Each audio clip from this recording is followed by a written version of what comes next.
to be a different person. We are not talking about the person you have become, but the person you were when you first came here. The person you forgot. It seems like a long time ago since you knew this other person that was you. You weren't that person for very long before you got interrupted by the pressure of what everyone expected you to be. It's not that they didn't like this new person who just arrived, just that they felt it was their job to mold that new person into a clone of themselves.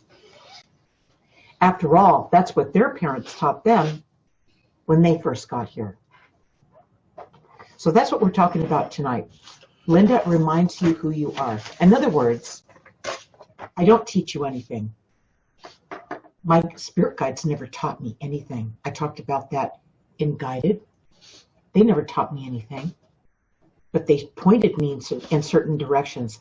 They put opportunities on my path that I decided, free will, to move that way or move on that or not.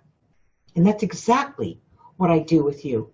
I bring things up. The guides talk about things in the insights, Linda's weekly guided insights, that awaken you, that cause you to remember, okay? And that's the reminder. They always reminded me of who I was. They never told me who I was or who I should be. You know, like in this world, everybody teaches you what you're allowed to be. They tell you what you should do. They tell you what you should think. Or you can't belong to their group. You don't belong. That's a terrible feeling. From where you came from, of course you belong. You always have that connection to your spirit guides. It's just that when you get so interrupted by what's going on in this world, threatened and scared and concerned about being able to measure up and if you're good enough and things like that. In this world is where you doubt yourself. And when you doubt yourself, the next thing that comes along, if you are not careful, the next thing that precedes doubt is fear. And when fear takes over, that's a very hard place to be. A lot of people are in fear. They let this grow and become more than they should have allowed it to be, instead of reconnecting with who they are and their source connected guides, their guidance, and learning how to work together so that you're never separate. You're never disconnected, all right? So this is what reminding you who you are.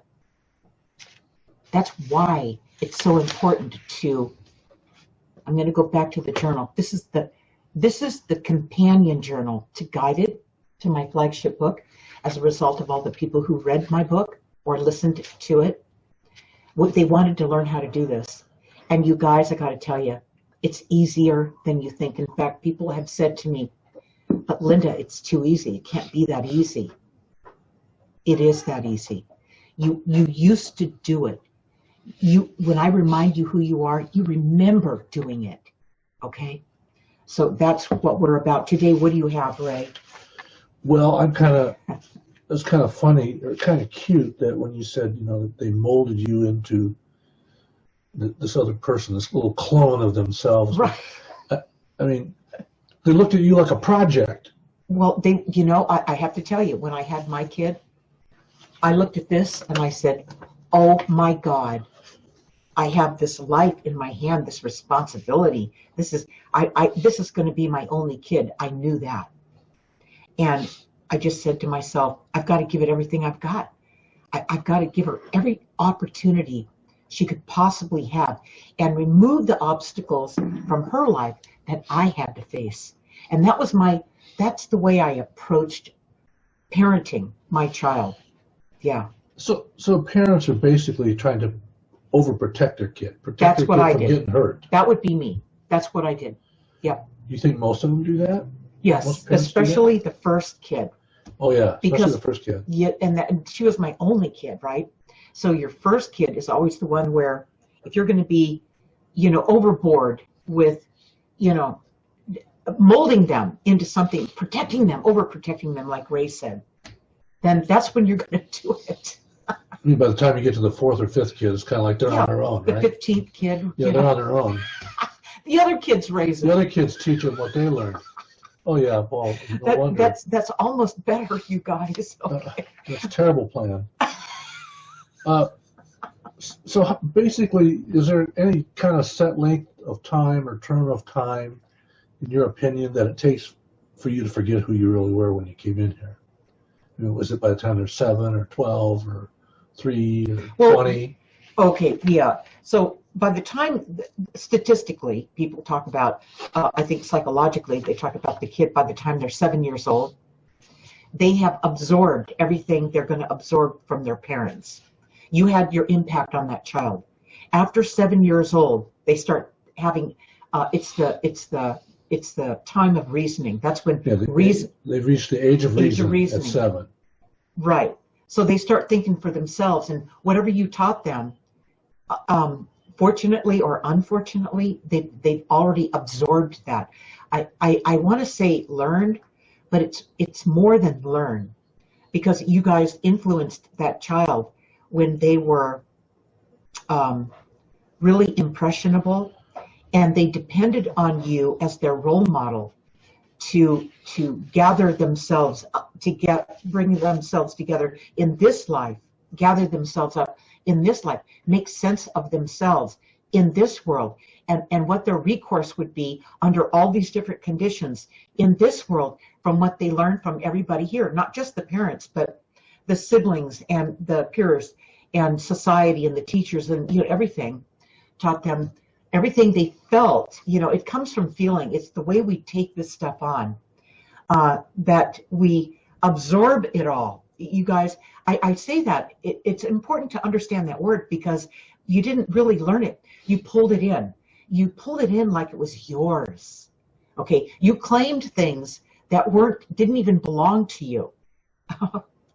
that ways of thinking that didn't even connect with you, but you took them on because you didn't have a better idea. You didn't know yourself yet. Okay. Well, you hadn't reached the age of reason yet, so you had to just kind of take it on faith that what they were showing you was the real things, what you were supposed to be. Well, that's the normal thing to do. You didn't think about it after they told you. Well, let me think about it. I'll get back to you on that. Let me think about that for a while.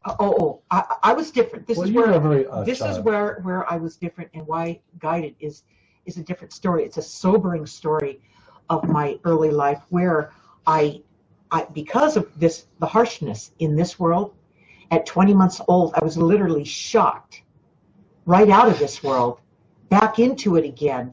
And when I found myself back in it again, and I asked for someone to help me, that's when they appeared. That's when they showed up, my spirit guides, the photograph I took of them in 1994. That's when they came to my rescue, and they moved my amnesia to the side so I could remember who I was. I remembered them. I was reminded of who I was. That's how I know how to do this, what I'm talking about today. I learned it when I was 20 months old from my spirit guides, who communicated it to me through telepathy.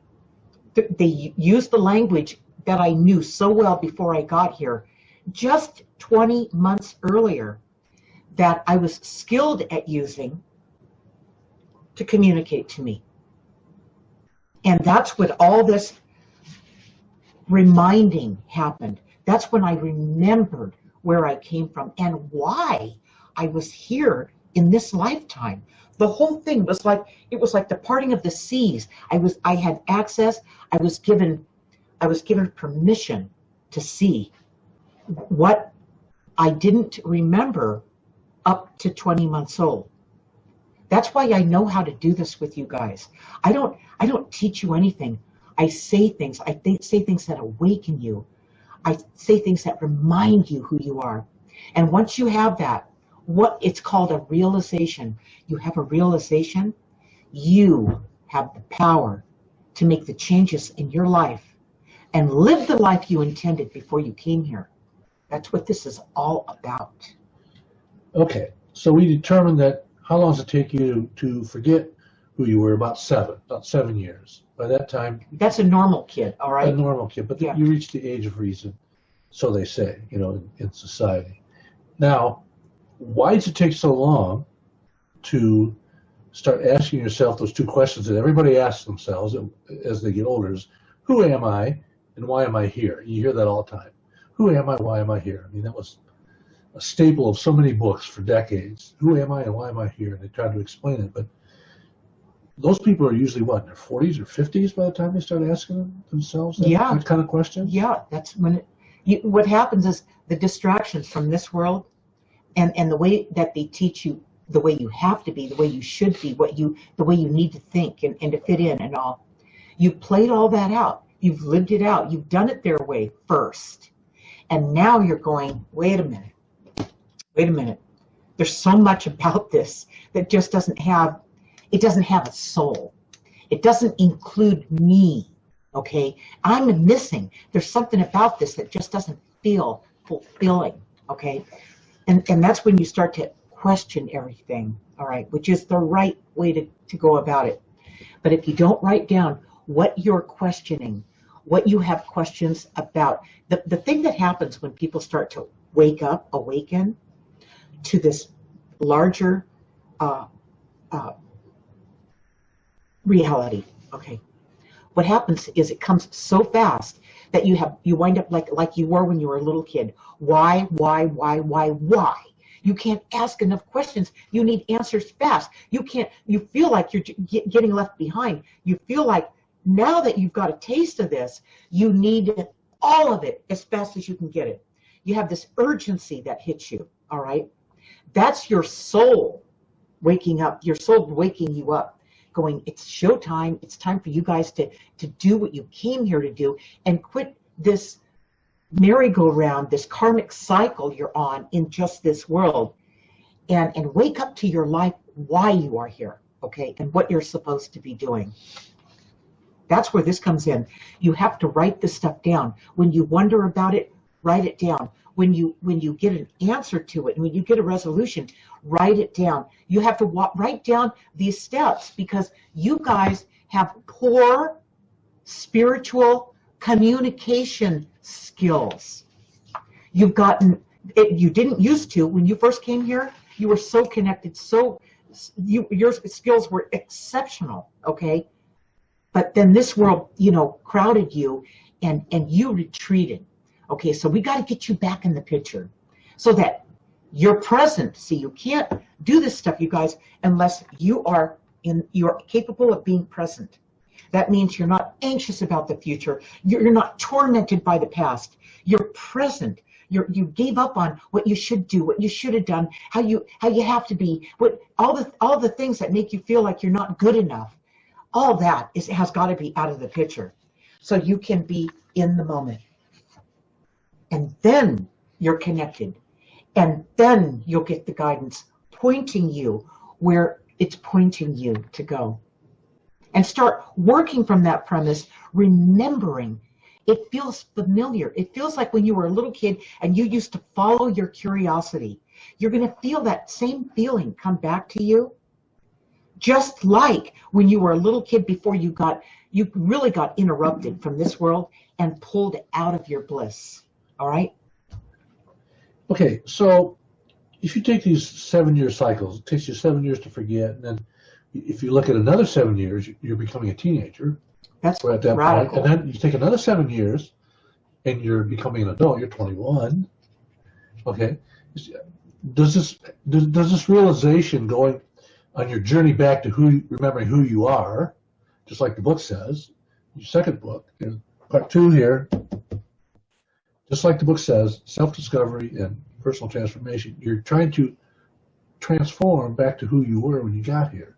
And it's like in these 7-year cycles, because at the time when you're 49 to 56, you're right in that 52-year cycle where everything starts to change. It makes a good point. And that's when people start thinking, what am I supposed to be doing here? Am I supposed to be at that point, especially women at that point, they may be divorced, or their husband, went off and married the secretary. The kids are gone. The kids are out of the house. They're feeling more alone than they ever did. They're in this big house by themselves. They may or may not have had a career, up to that point. Okay, so what I'm going to take over. What happened is, if you find yourself in a situation like that, it's very common. It is. You have sacrificed your entire life for the sake of others, and for your own sake, in the sense that you wanted to be accepted, and you did everything to be accepted, okay, and be liked, and be, the best mom, and the best wife, and the best whatever it is, okay. You gave it all up for that. You get to this point, this crescendo, okay, this awareness, this wake-up call. And some people get mad. Some people, I know that when you're about 7, this book right here, My Guided Journey, in part 2, takes you through those early years. And about the time you're 7 years old is when you start to go, wait a second.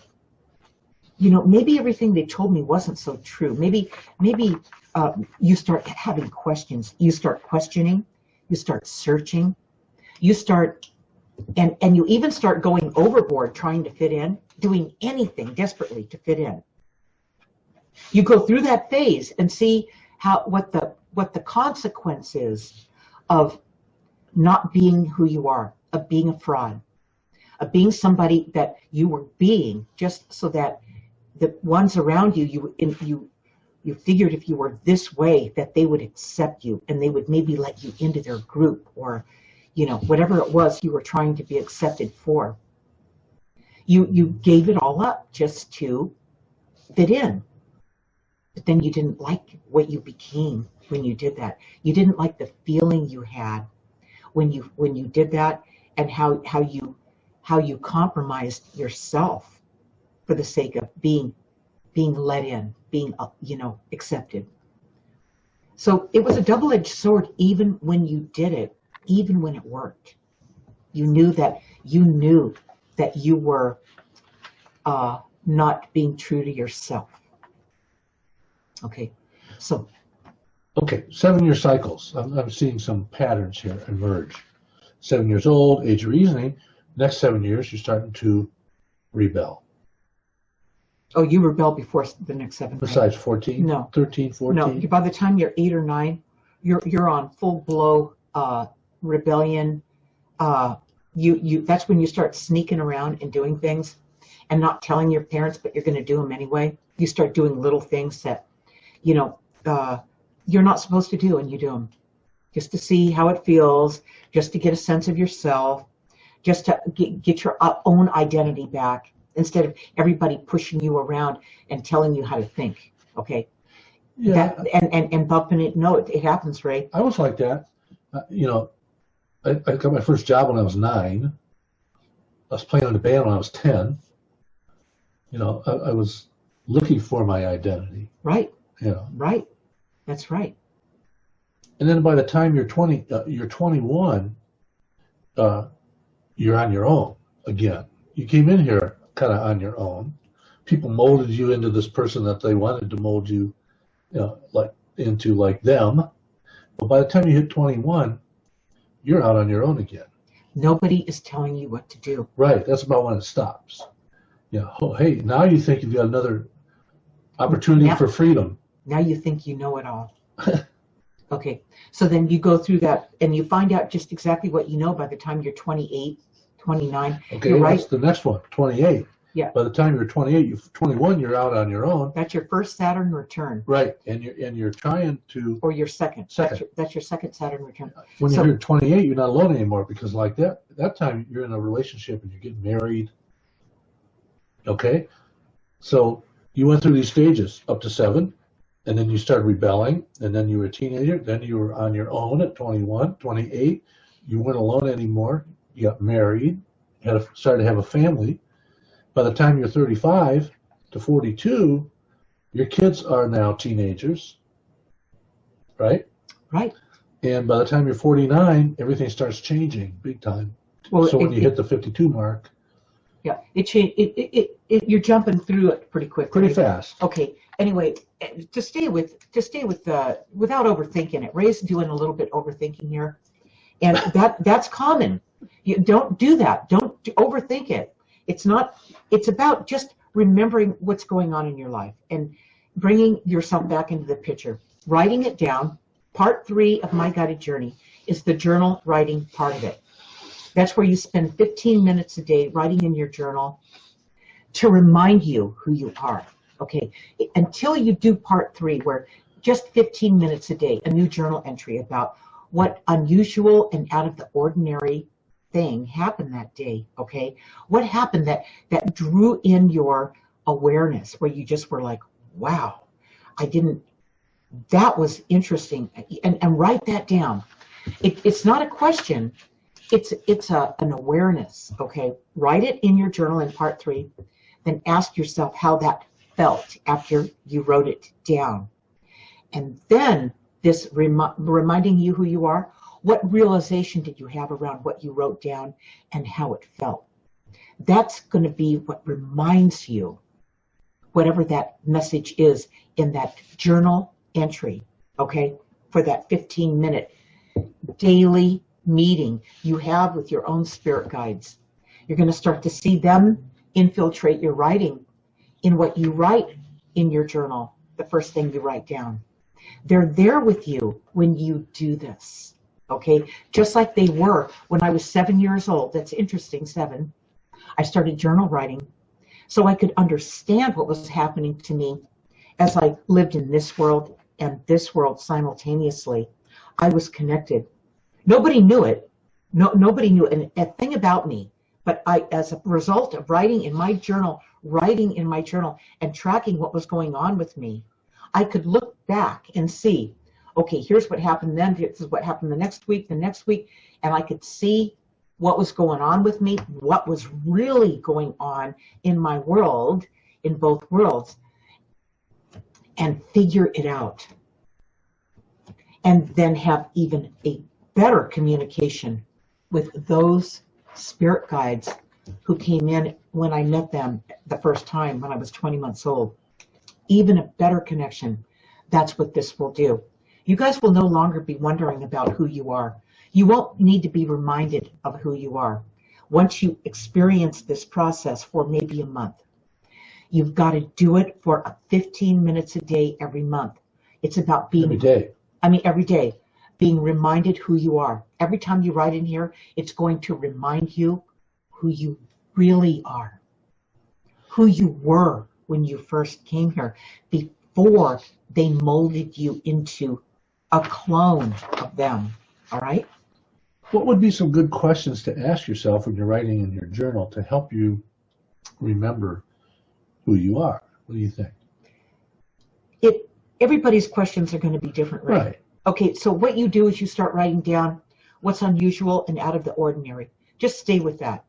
And through these journal entries every day, as you do them, you'll see how they connect with each other. It's like reading a book and reading all the chapters, not just a couple of them. Okay, so you see the whole story, what's going on with you. You see what the patterns are in your life.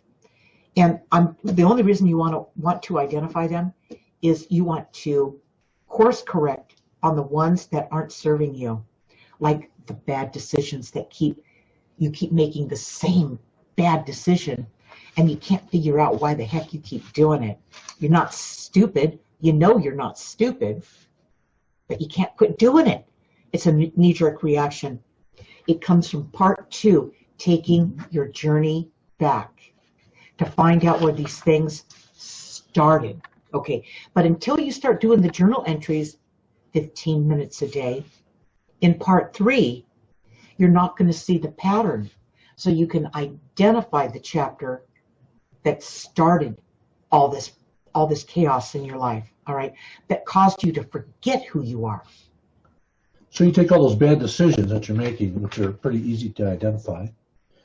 Those are all rooted in the time frame when you were starting to forget. Yeah, they were absolutely. The first 7 years. Yeah, you had blank out periods. It's like blacking out, okay? Like going unconscious, okay? Where this world imposed so much weight on you and demands on you that you actually got scared right out of who you are. That's what happened. That was fear. That's the first chapter in part 2 of this book. That's why fear is the first chapter in part 2. Right. Because it was fear. In fact, in part 2, part 2, chapter 1. Let me just read this one thing, Ray, before you start talking about. Okay, fear, it starts out. Okay, wait. Every chapter starts out with a page on the left side that gives you a sense of what that chapter is going to be about. And fear, it starts out with fear. The old forget how to keep the secrets. The middle-aged protect the secrets. The young feel the shame of the secrets. Wow. Hint, this pressure triggered your first fear. I'm talking about the shame. So you, as a little child, I'm going to talk about 2 years old or less, when you saw how the people were behaving in this world, you were terrified to see that, because you came from all love and truth. And you were just here, you saw all this chaos going on and this conflict. You wanted everyone to get along and love each other and everything. So you started making excuses for them. You started trying to fix everything. Here you are, the little child, the toddler, you're trying to fix them? What were you thinking? Well, you came in feeling powerful, like you could have impact when you got here. Or why would you have come here? There would have been no reason to do that. That's who you are. Okay?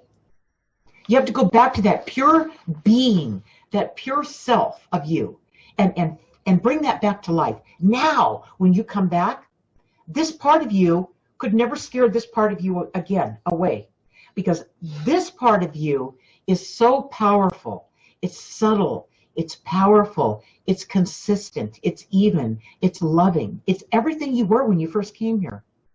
And this part of you has missed this part of you. This is you reminding you of who you are. But you've got to write it down, or you won't see it on the pages, and you won't be reminded. All right? So when you're little, like you always say, you're asking a lot of why questions. Right. Why this, why that? The relentless why. Right, because you're looking for an explanation of why you see them doing something or somebody else doing something that's incongruent with the way you came in. That's why they do it. That's why you do it. Right. Why? Why do you do that? You're like questioning. That, and yeah, right. Okay. So once you get to the 52, you spent your deck. You get a new deck at 53. All right. That's when you start asking why questions again. Isn't that interesting? Yeah. Why am I here? What am I supposed to be doing? Just so you know, I get questions from the people who are just beginning to wake up and go, God, Linda, it makes sense. They come at me, and why this, why that, why this? Right. And I tell them all that have a moment of awakening. Okay. Once you're awakened, you can never go back to not being awake. You can't do that. So once you awaken, you're right back to being the little child that Ray's talking about, with all those questions you had that you needed those answers to. But you know what? If you remember back, you'll remember that you got some lame answers. And it's because they gave you the same lame answers they got when they were growing up, thinking that's how it works. That's pretty far from how it works, by the way. When a kid asks you a question, you need to take and put some thought into that answer. You need to take that child seriously. I don't care how many times they ask you the why. And show them how to get their own answers. After a while, you'll learn how to show them how to get their own answers through their own self-inquiry. You'll show them. You know how you're going to do it? You're going to show them how you learned it. Right. That it's right here. It takes you back to your early life, so you can get back into the head of the child and really connect with them. So you know what they're going to do? That child might love you, but they may not respect you. This child will respect you, and then they can't help but love you. But you know, the child's teaching the adult at the same time, because They are. they ask a why question and the adult doesn't have an answer, and they go, I don't know. I really don't know why they do it that way. They never say it that way, though. They I have know. some smart-ass answer that they'll throw at the kid, because I said so. Because I'm the parent. That's right. why. It's a bunch of BS. Okay. Yeah. So but, I mean, that's not a good. That's how we were. That's how we were brought up mostly. Okay, not everybody, but mostly. And that's not an answer. That's why when you wind up to be, like Ray said, 30, 40, 50, years old, you wind up right back at all those why questions when you start to wake up again. It's annoying. It's irritating. You've got to have the answer. Well, that's what's attractive It's about urgency. finding a group of like-minded people who are all asking the why questions again. That you can get together and you can, read books like Guided, or read books like My Guided Journey, or the How to Live a Guided Life books that make you think about why. That's right. It's not. They're all interconnected. I have 5 books out there now, and what Ray's saying is they're all interconnected. Okay. And they all address not the what or the who or the how. Of course, you explain how it worked in your life in the books 2 and 3, but why? Why does it work like that? Why is it important to do this inquiry process in your life a certain way, in a certain order? Get My Guided Journey. It's on Amazon. It's only available in paperback. Get it, and you're going to get the answer that Ray just had the question about. And it's all there. This is a pretty skinny book, but there's 18 chapters in the second part, and each chapter's got a video that's about an hour long. That walk you through it. That walk you through each chapter that Linda and I did to get you in the right mindset of answering those why questions. What about fear? How did fear play a role in your early life about being molded to into the person somebody else wanted you to be? And that what happened to me that I stopped asking for help. That's chapter 2. When you start taking the journey in part 2, when you're ready, you have to do the writing, the journal writing for 15 minutes a day, each day, in part 3 first. Right. So you can. It's like shaking out the truth. You've got to shake it out by starting to do the writing process, so that when you identify what the issue is, it keeps coming up and up and up, and there it is, and there it is, and there it is. Then you go back to part 2, and you read through the chapters, the 1 through 18, and you're going to know the right one to start with. You don't just answer. You just don't go through one chapter and say, "Oh, that's good enough for me." No, one will lead to the next, and to the next, and to the next. Okay, but you've got to shake out the first one first. It might be chapter 7 you start with. I remember that one. Okay, and then you can work back to when you don't remember. And the fact that in the early chapters, I had somebody email me today saying to me, "I don't remember my early childhood. I think it was good, but I don't remember it." And my response was, the fact that you don't remember tells me that there's something back there that needs to be looked at. Okay? When you don't remember something, you blocked it out. Why did you block it out? You won't know until you start writing in part 3. And then you'll see where you keep overprotecting yourself. You'll see where you keep redoing the same thing, but not getting a different result. And you want to stop this repetitious outcome that doesn't serve you.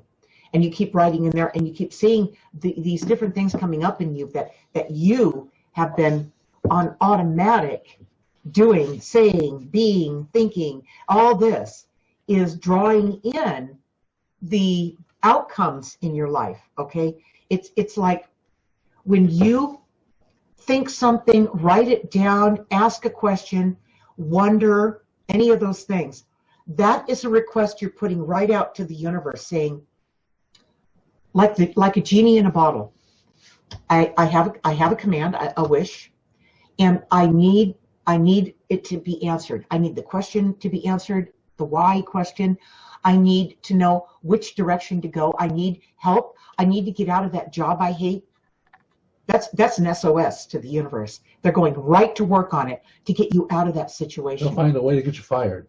Well, yeah, they don't want you to suffer. They love you. They don't want you hurt. They promised they'd look out for you when you came here. Okay, so every thought, everything you do, and the consequence in this world is just like Ray said. You might get fired from your job because it was so awful to you. They saved you from something, but then you have to remember to ask them for something better to replace it. Okay, or you'll just sit there and flounder. You don't know how to communicate. You've lost your communication skills with your spirit guides. You used to know how to talk to them. It was when everybody said to you, who are you talking to? Okay, and you felt this kind of freaky feeling inside, like, ooh, I don't want to have to explain this. If they even asked me the question, how could I explain it to them? You knew better, all right? So anyway, I need to move on with this thing, right? We're getting close to the end of the hour. Okay. Okay, so anyway, I'm going to talk about a few announcements before we do the closing message for tonight. Next Tuesday, December 24th, join me right here on my Facebook page, provided it doesn't mess up, but we still perform on these for you guys, even if that does happen, where you can watch it in the replay, like you're going to be able to do tonight. On my Facebook page, Linda Deir Author. This will be a Q&A and commentary with me and my spirit guides at 6 p.m. Pacific time, so don't miss it. In Linda's weekly guided insights, my spirit guides will be talking about having gratitude for who you are is the real you. Having gratitude for who you are is a requirement for living a fulfilled life. However, if you don't appreciate what you have, how you are doing, and the compensation you receive for doing it, you will feel unfulfilled at a soul level. The reason for this is rather than having gratitude, you have expectations. These expectations cannot see the real you because it is preoccupied with what it wants. This discontentment causes you to be critical and demanding of yourself. It pressures you to become more than you are, even if you have to fake it. So join us next Tuesday to find out more and bring your questions. So did you miss last Saturday's live event that we did, December 14th in Phoenix, Arizona, about 2020, the spirit guides navigate you through the volatile year to come. Well, that was a good one. It was awesome.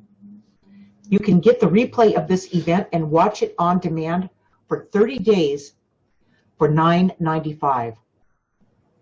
So look for the link in the description of this video, and you can get it there. All right. And here's the closing message for tonight's insight about Linda reminds you who you are. And one last thing. If my work has changed your life in any way, please tell your friends and share these videos. Okay, so here we go.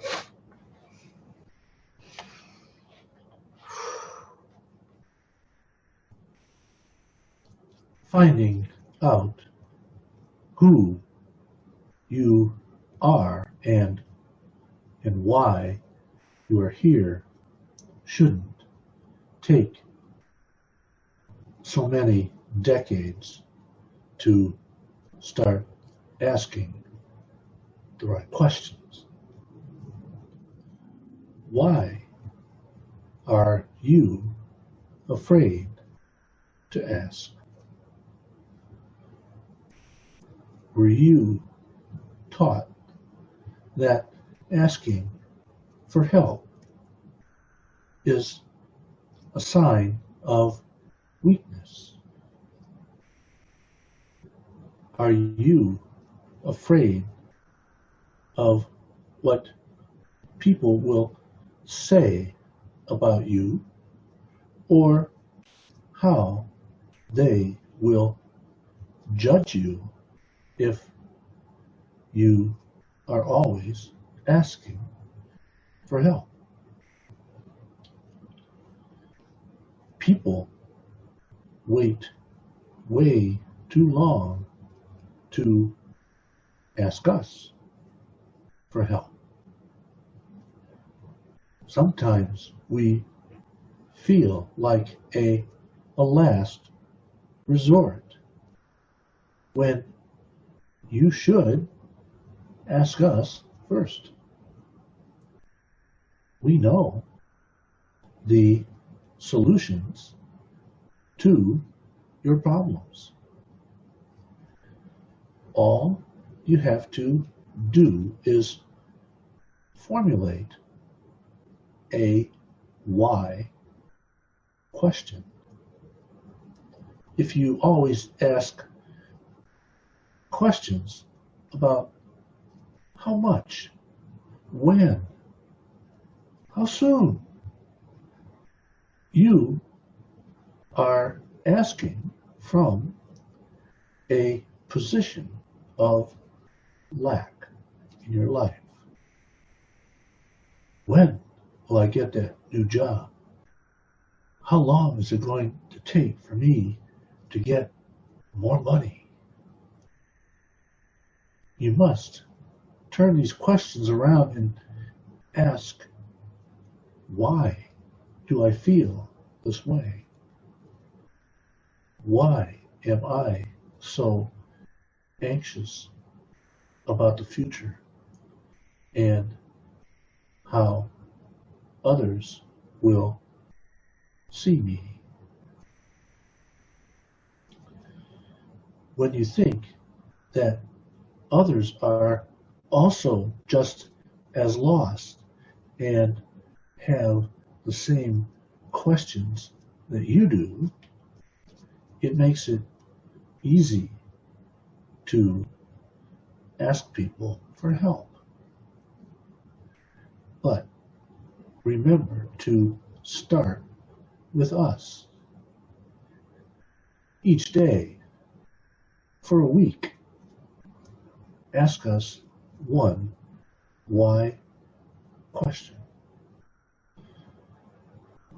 Do it before you go to sleep and write it down. When you awaken in the morning, write down the first thing that comes to your mind without any judgment around it. Do this for a week and see a pattern in our answers that will put you on the right track to remembering who you are. And that's your prescription. That was a That prescription. was a prescription. That's what that was. Right from the guides. It doesn't get better than that, you guys. You guys are never alone and always being guided, okay? All you have to do is remember that. Remember yourself and take the steps to reinforce where you tend to forget yourself. Put yourself second or last, okay? Where you sacrifice yourself, where you compromise. Any time you do that, you forgot who you are. Go back and be that little kid again. You need to remember who you are. Anybody who insists that it's not okay for you to be who you are is not okay to be around. Okay? That's true. So that's what you're going to learn in 2020. You guys are going to learn to be who you are. I think one of the first things you remember when you start to realize who you are is you start asking yourself, why am I hanging around with these people? That it's unfortunately true. Yep. You're going to find that you're going to clean house. You're going to have to, because they won't let you be who you are. You know, they never have.